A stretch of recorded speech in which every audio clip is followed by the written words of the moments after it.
What's up, y'all? It's Ebony. Can you hear me? I don't know. I just want to show y'all my setup when I talk about preparing your packs. So I'm gonna show y'all what that looks like. This is what that looks like.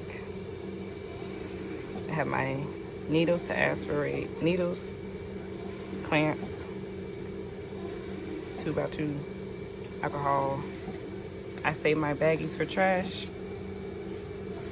My tape is ready. And my machine is about to test.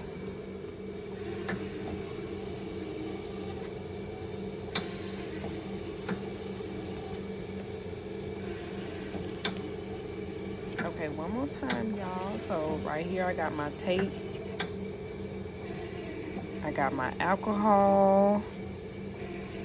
I got my 2x2s to cover up the needle after I stick.